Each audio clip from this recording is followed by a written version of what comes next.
Ladies and gentlemen, I am Yusril and welcome to a quick and dirty guide on the Breach in Elite mode. Meet the Voth Fortress ship. We're going to be killing all 159 kilometers of it today. I'm tempted to make a joke about this being an entire species attempt to compensate for something, but frankly you've probably already thought of that.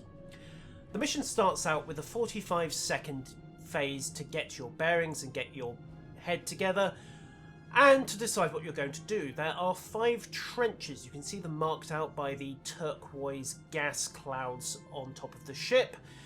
That is where the action of Phase 1 is going to take place. It is down to you how you split the team. It's very tempting to say 5 players, 5 trenches, 1 each. But if you are cannon armed, particularly if you are dual cannon armed, you are better off following one of your beam armed teammates because of the way this phase works. We have 2 principal targets here. The first are these hard points. They have about 1,000 health each, so one solid hit will take them out. But they are very widely spread, and because the trenches have an effect that ramps you up to full impulse grade speeds, you can see it kicking in there, and they are generally at very high angles of deflection, it's a pain in the neck to target them with dual cannons. You will be constantly tweaking. A beam-armed ship, on the other hand, well, it doesn't really have to worry for a start because of the more generous angles of fire, but it can also engage fire at will and just let automatic targeting handle the shooty while the player focuses on not flying through the clouds of plasma. Needless to say, standard raiding advice applies here. Fire is bad, do not stand in the fire. As you can see, we are flicking past these at speed. If you are bringing an escort, even if you just load up something like the kinetic beam or the 360-degree anti-proton array that came with the rewards for Sphere of Influence, that will make your life a great deal easier in this phase, and you won't trade off too much of that precious dual cannon firepower. So we're getting a little bit of server lag, but that's not really affecting things. Toddling along, and we're coming up on the second main target. There are several of these integrity field nodes dotted about. They are protected by an array of beam and cannon turrets, and there is also something, I suspect the node itself, that deals a fairly nasty transphasic high yield salvo. You saw it there, it went straight through the shield and still knocked my hull down to about 82%, 75% there. Bear in mind that this is a Fleet Excelsior. It has 60,000 hit points. That gives you an idea of just how much damage was coming out just there. Basically, there are 2 approaches here. You can either pull the battleship away if you're feeling cautious and kill it separately, or you can just plough straight on in. Cannon armed players, this is where you get to shine in Phase 1.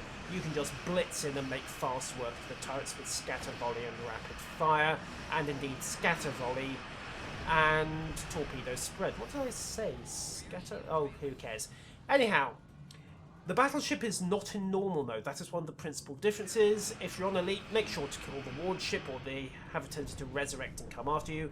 Loot up and use evasive moves and or full impulse to get yourself back into the trench. Do not do what I'm doing here and smack yourself straight into the hull. That's just embarrassing. Anyhow, with that node cleared, let's get back into the trench and pick up a few more hard points. There's the speed boost kicking in again, and we are back in the game. This is straight spacebar mashing to get the targeting there. We're heading up onto a second node. Again, you'll see the tactic come into play. Just plough straight in, start taking out the beams in short order. Bear in mind that the bulwark will pop its invulnerability matrix, so if you're going to pull it away, just dive into 9.9 kilometers, tap it once or twice, and then back off hard. Also remember that the bulwarks have Gravity Well 3 and a plus 20 on their power levels, so even if you are running high engine power and evasive maneuvers, you're going to need to get your distance from it fairly quickly before the effect ramps up. Unfortunately, we do not have the option to dump the antimatter and then detonate it. That trick from the movie hasn't been put in yet. Anyhow, coming around, taking out the beam turrets quickly. Those transphasic torpedoes are hitting for 7,500 even on single shots. You really do need to make fast work of these. Incidentally, if you want to play the range game with these turrets, forget it. They have an active range of about 15 kilometers, so if you're going to commit, commit. Just get in there, get them killed fast. Once you engage the turrets, you cannot afford half measures. So, Voth Bulwark's brought its immunity field back up. Let's just swing back over. Fleet reinforcements are in play. An emissary cruiser, that 17% moment did have a few benefits. Chances are the immunity field will go down once I get over onto the other side of the battleship, but at least it's blown its gravity well on the AI ship rather than me. Handy, handy, handy. Anyway, circle around, keep the disruptors going, and we're just generally battering it down. There we go. Boom. Quick looty. Looks like that's actually going to explode rather than repairs, so we don't need to wait for a ward ship to kill that. We're at 90%. The other guys are clearing the other trenches, so we will head up and move on to a second trench, because that one is pretty much dead. Right. More hard points, just get a few of them as we're going past, like so. Very much targets of opportunity here. As I said, this particular phase really loves beam-armed ships, and it's nice to see Cryptic doing something that doesn't basically say, hey guys, DPS, lots of it, and applied liberally. Anyhow, fail at piloting again. Thank God this game doesn't normally do collision damage. And we'll just pop fire at will and clear out the rest of this tunnel while we're here. As I said, the automatic targeting is an absolute boon. If you have the ability to slot fire at will in your build, then consider doing it just for this mission. Quick glance on the map, we're at 97%. What else do we have to work with? Possibly these little guys back here, so we'll kill them. And him, and 98%, 900%. You don't have to kill quite so much in normal. You get the option to go straight to the rally point, and if you have beam fire at will in multiple arrays, you get to engage in what can only be described as quite the light show. Just pop fire at will once you're in range and blow multiple hard points. When you kill enough, you get a suitably large bang, and you are in. Once more onto the breach, dear friends, once more. Else close the wall up with the red shirt dead. Come on, did you really think I was going to get through this mission without quoting Shakespeare? Anyhow, 5 is still stuck over on the far hull. Looks like he's slugging it out with something. However, we are inside. Right, these hangars on the side, you can see them marked by the orange glows, will keep producing Palisade frigates until you close the doors. So just get close, hit the interact, and the door will shut automatically. We'll do the second one while we're here. You can also see the optional mission here at the back. There are some allied ships that have been taken prisoner by the Voth and are slowly being dismantled. If you get close enough, you can send a rescue team. That will reactivate the ship. Another blasted gravity well, reinforce the shields, get the hull back. Those gravity wells are nasty, by the way. I would keep engineering team or auxiliary to structural on standby. Better yet, just don't be near them when they go off. Be prepared to dump a lot of power to engines and engage evasive maneuvers to clear yourself out of their effect. And now, science captains, you now know why you are so universally hated by everyone else when you start popping these powers. Right, we will keep hitting the Voth. Standard tactics here. Watch out for their vulnerability fields and their gravity wells, and if you see a ward ship, kill it immediately, unless you wish to have to kill something else all over again. Quick pass on the bulwark. Tanking mode is engaged, so naturally it's going for me rather than anyone else. Handy that. And again, we'll just loop back. I've let the port shield drop there, which is a bit of a mistake. So,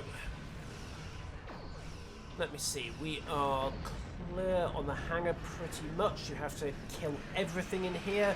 You also have to close all 8 hangar doors. Rescuing the Federation and other allied ships is optional, but you do get to extra marks for it, so that is perhaps your priority.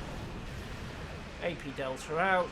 Close pass on the Voth Bastion cruiser just to get maximum effect from the beam arrays.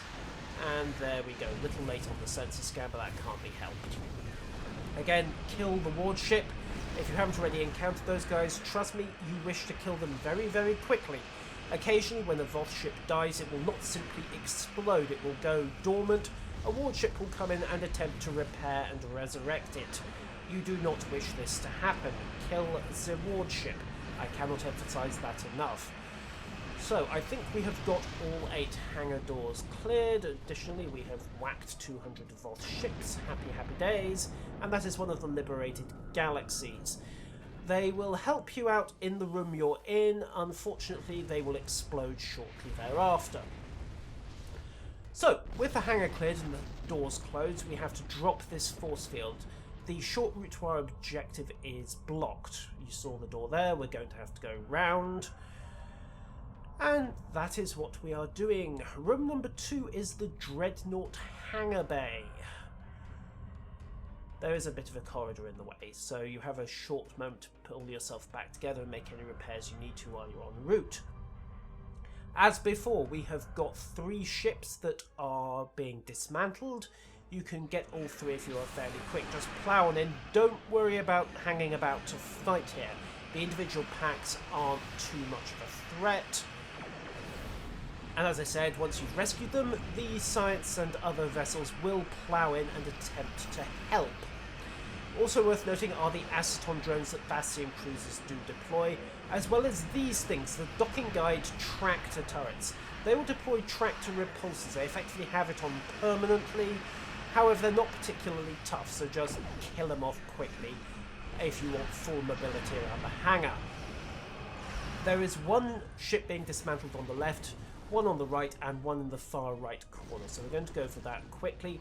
Again, these are secondary objectives, but you do get bonus marks, and you are on a block to take these out. So we'll make a quick kill on that turret, and then hopefully we can get to this last ship before they finish dismantling it. It's a Nebula, so we kind of want the cruiser.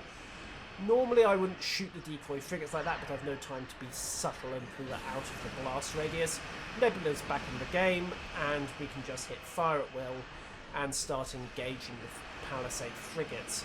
Again, another tap from the Titan. This actually helps. I don't want to get too close to that Citadel Dreadnought just yet. However, it's gone aggro anyway. Looks like somebody else engaged it. It's worth noting, by the way, that this group is fairly high-end for a pug. I mean, we have got a Fleet Excelsior, myself, that's rigged as a not top-of-the-line tank, but pretty close. An Avenger, a Voth Bastion cruiser, someone who's either very lucky, very rich, or both, and a Recluse-class carrier. So, as I said, as pugs go, this is pretty high-end. Oh, and a bug ship. Anyhow, Citadel Dreadnought, absolutely stock. You've encountered these in the contested zone. Incidentally, Tholian web mines do not work on these guys, they're too big. So, you might consider replacing those with Tricobolts, or not, it's entirely down to you. You probably won't get through its shields. It will require a fairly concentrated amount of firepower to do the trick. You can see that we're all pounding on pretty much its forward arc, but it does go down quite fast if you can get through the shielding.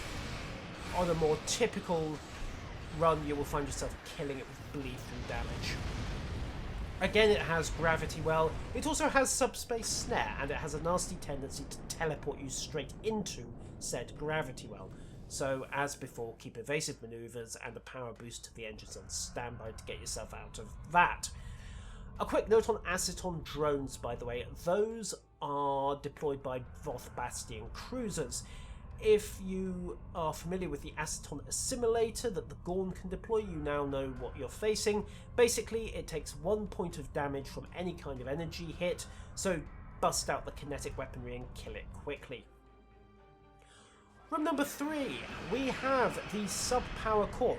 We also have 4 more allied ships that are being dismantled. Same drill as before, split the group, get moving, and get those ships rescued. The help is, well, helpful, and as I said, it does give you bonus marks if you can rescue them. Anyhow, kill the warship, left that a little late, but I don't think it managed to pull the resurrect. No, it didn't, he's gone boom. And then move on to the Bastion cruisers. This is one of those rooms where you're on a clock for your secondary objective, but not your primary, so you really do need to forget the primary for the moment. Just get after those ships and rescue them. Also, clear the room while you're at it. It's a lot simpler to deal with the sub-power core if you don't have Voth shooting at you at the same time. Right, we are going to have to move fast to save this Prometheus class. Its structure is getting really low. Come on, come on, come on. Edge it, edge it, edge it. Can we? Yes, just made it. And there is one more ship over in the far corner. As I said, you really are best of splitting the party 2 and 3 at this point. But if you don't, you don't. As I said, pugs are pugs, and sometimes there's not too much coordination. Watch what your teammates are doing and basically work around them. So, the final group, pair of Bastion cruisers and a Palisade.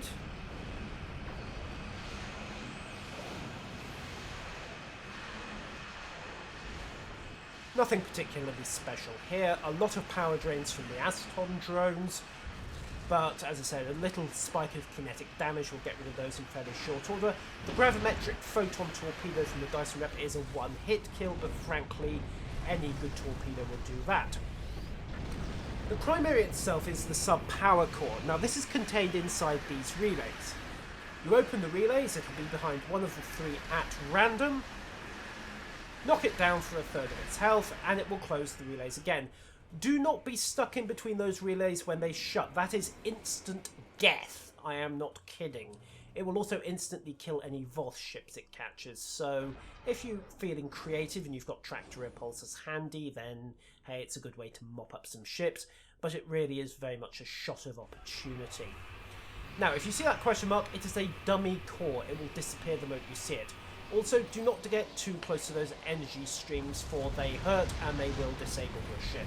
Engineering team seems to cure that, and you can heal up the damage pretty easily. So we'll take a gamble on this box, pop it open. You'll notice you can't see what's behind. Lucky us, we've got the sub-power core again, so final third. Break out the damage and pew away. Quickly knock this down. It does shoot back in and of itself, but not very much. As you can see, I'm holding the port shields just about, even though I'm not really paying attention. Bit of reinforcement, and we're back up to full. The door at the west end of the chamber will open once this is dead. You do get a bit of loot.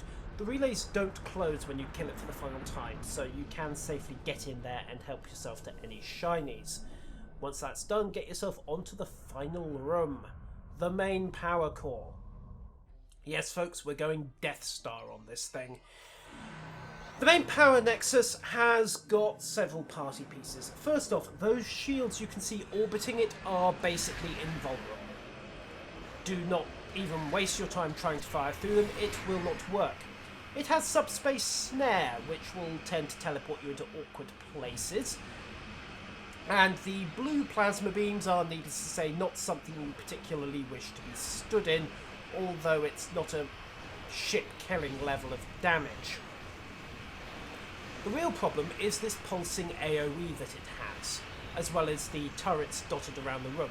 The turrets are invulnerable. The AoE's first pulse will take your shield facing offline.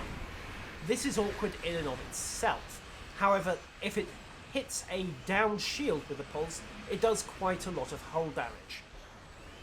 As you can see, I took a bit of a clog there from the plasma beams. It's not a big issue if your shields are up, but if your shields are down, that can really hurt. If you get hit by the pulse and you've got a down shield facing, then the usual shield restore mechanisms will work, but you might find it easier just to get another shield facing in the way. And again, subspace there. Will you kind of quit that? Yes, you will, because you're only on 5%.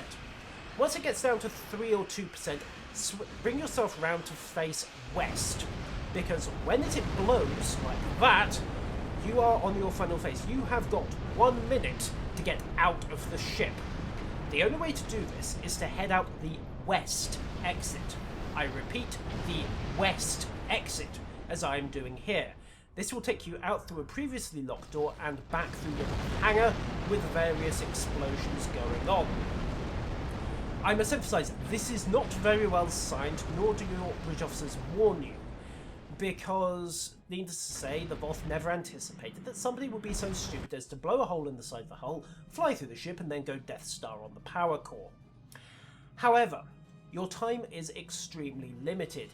If you are still inside the ship when the countdown hits 0, you are going to die. There are no two ways about that. In addition, the only way to get out in time, even with the speed boost you will get, is to take the west exit. As I said, if you're still in there, if you do anything else, you die. There are no two ways about that. And that, ladies and gentlemen, is The Breach. 20 minutes of mayhem for about 60 to 70 marks, depending on your performance. The more ships you rescue and the more people get out, the more you get. I have been Yusril, that has been The Breach on Elite, and I'll see you next time.